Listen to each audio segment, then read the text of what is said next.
బ్లాగ్కి స్వాగతం. అందరికీ నమస్కారం. ఇవాళ మేము నిలవాకే పడుతున్నామండి. ఇవి 30 కాయలండి, మొక్కలు కోయించాము. ఈ ఐజార్లని ఇవి పీచు టెంక ఉంటుందండి, ఇలాంటివి తెచ్చుకోవాలండి నిలవాగితే.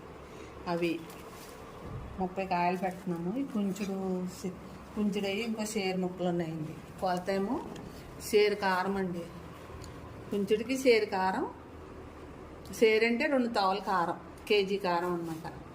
కేజీ కారమును 3 సార్లు ఉప్పు వేయాలండి. కేజీ రెండు తవలేమో ఆవు పిండి వేయాలి. 2 సేర్ల మెంతులు, వాటిని ఇలా కలిపేసి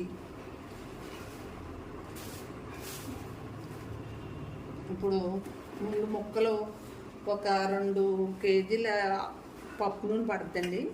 అందాక మేము 1 కేజీ తెచ్చాము, అందుకని మామూలుగా అయితే ఈ ముక్కల్ని ఇలాగా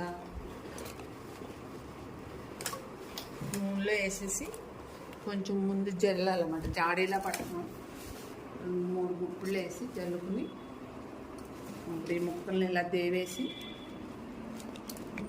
నూనెలో దేవితే ఇలా అయితే పచ్చడి నిలవ ఉంటుంది.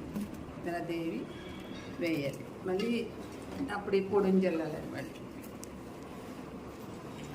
పొడిని జల్లి మళ్ళీ మనం కలుపుకోవాలన్నమాట. అప్పటికి అన్ని పాళ్ళు మనం వేసినవి అన్నీ ఊరి అప్పుడు బాగుంటుంది. 3వ రోజు మనం కలుపుకుని ఇది వరకులాగా ఉండలేదు కాబట్టి పచ్చడిలో ఫ్రిడ్జ్లో పెట్టుకుంటున్నామండి.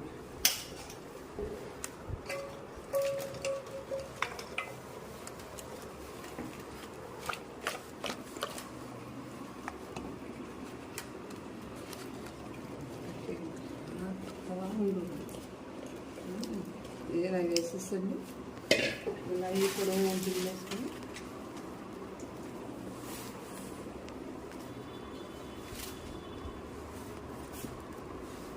వెల్లుల్లిపాయలు 1/4 కేజీ ఒలిసి వేయాలండి.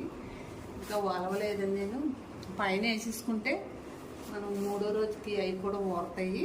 తర్వాత ఒలిసేద్దామని అప్పుడేమో 3వ రోజు కలుపుకుంటే పచ్చడి ఉప్పు అది చూసుకుంటే ఇంకేమన్నా కారం ఉప్పు తక్కువ అయితే అప్పుడు కలుపుకోవచ్చు అనమాట.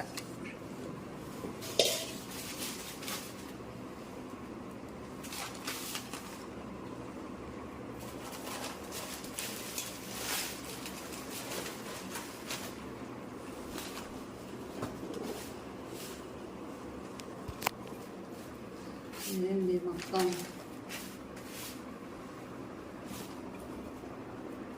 దీనికి మనం ఇంకో లీటర్ వరకు నూనె పడుతుందండి. పొంగిపోతే ఇప్పుడు వేయట్లేదు, తర్వాత వేస్తాము.